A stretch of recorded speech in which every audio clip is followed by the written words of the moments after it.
তো এই কদরের রাত এটা কবে?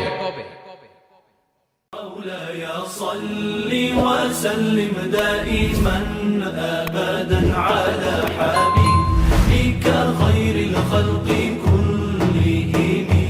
রাসূলুল্লাহ সাল্লাল্লাহু আলাইহি ওয়াসাল্লাম একবার খুব আফসোস করছিলেন। তিনি যখন শুনতে পেলেন যে বনী ইসরাইলের অনেক অনেক লোক হাজার বছর হায়াত পেত, তারা শত শত বছর ইবাদত করত, শত শত বছর তারা জিহাদ করত, তখন তিনি আফসোস করে বললেন, হায় রে, আমার শেষ সময়ের উম্মতের কি হবে? কারণ তিনি বলেছেন যে আমারু উম্মতি মা বাইনা 60 ইলা 70, আমার উম্মতের গড় বয়স হচ্ছে 60 থেকে 70। ওয়া আকাল্লুহুম মান ইয়াজুজু যালিক, খুব অল্প সংখ্যক লোকই এর চেয়ে বেশি হায়াত পাবে। রাসূল সাল্লাল্লাহু আলাইহি ওয়াসাল্লাম যখন দেখলেন যে শত শত বছর হায়াত পেয়েছে বনী ইসরাইলের লোকেরা, বনী ইসরাইলের ওরা শত শত বছর জিহাদ করেছে, তো আমার উম্মত তো 60 বছরে তার হায়াতই শেষ, 60 থেকে 70-এর মধ্যে তার জীবনই শেষ, তা আমার গুনাহগার উম্মতের কি হবে? রাসূল সাল্লাল্লাহু আলাইহি ওয়াসাল্লাম খুব আফসোস করছেন। তো রাসূলুল্লাহ সাল্লাল্লাহু আলাইহি ওয়াসাল্লামের এই চিন্তা, এই উদ্বিগ্নতা দূর করার জন্য আল্লাহ তাআলা সূরাতুল কদর নাযিল করলেন এবং বললেন যে ইন্না আনসালনাহু ফি লাইলাতিল কদর ওয়া মা আদরাকা মা লাইলাতুল কদর লাইলাতুল কদরি খায়রুম মিন আলফি শাহর। লাইলাতুল কদর, এই কদরের রাতটা হচ্ছে এমন রাত যেটা খায়রুম মিন আলফি শাহর, হাজার মাসের চেয়েও সেরা। 1000 মাস লাগাতার ইবাদত করলে যে সওয়াব, কদরের রাতে ইবাদত করলে এর সমান সওয়াব হবে নাকি?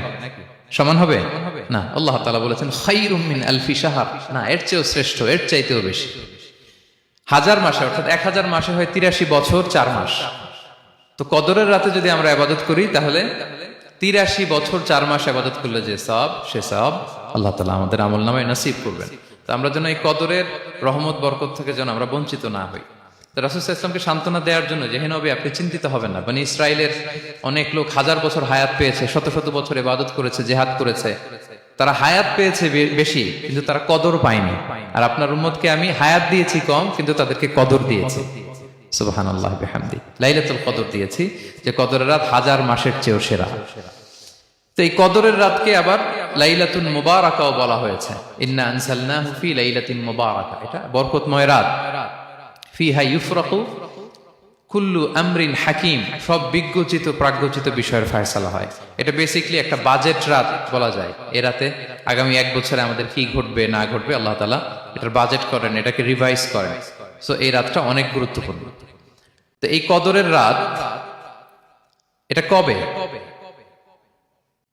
এটা স্পেসিফিক ছিল, মানে সুনির্দিষ্ট ছিল। রাসূল সাল্লাল্লাহু আলাইহি ওয়াসাল্লাম আমাদেরকে জানাতে চেয়েছিলেন কবে, কিন্তু রাসূল সাল্লাল্লাহু আলাইহি ওয়াসাল্লাম জানাতে পারেননি। সহিহ বুখারীতে এসেছে যে রাসূল সাল্লাল্লাহু আলাইহি ওয়াসাল্লাম খারাজান নবী সাল্লাল্লাহু আলাইহি ওয়াসাল্লাম লিয়ুখবিরানা বিলাইলাতিল কদর। উবাদা ইবনে সামিত রাদিয়াল্লাহু তাআলা আনহু বলেন, রাসূল সাল্লাল্লাহু আলাইহি ওয়াসাল্লাম আমাদেরকে জানাতে বের হয়েছিলেন যে কবে কদরের রাতটা। ফাতালাহা রাজুলান মিনাল মুসলিমিন, হঠাৎ মুসলমানদের মধ্য থেকে 2 জন ঝগড়া লাগলো, তর্ক লাগলো আর কি। রাসূল সাল্লাল্লাহু আলাইহি ওয়াসাল্লাম হঠাৎ করে ওই ঝগড়ার দিকে খেয়াল করলেন, ওইদিকে খেয়াল করে ওই তারিখটার কথা তিনি ভুলে গেলেন। ফারুফিআ, রাসূল সাল্লাল্লাহু আলাইহি ওয়াসাল্লাম বললেন, আমার হৃদয় থেকে, অন্তঃকরণ থেকে এটাকে উঠিয়ে নেওয়া হবে। এখন আমি মনেই করতে পারছি না এটা কি 23 না 25 না 27 না 29, আমি মনে করতে পারছি না।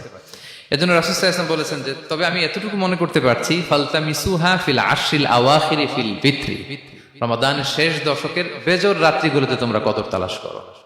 বেজর রাতে যদি তোমরা কদর তালাশ করো তাহলে এই কদর সুনিশ্চিতভাবে তোমরা পাবে।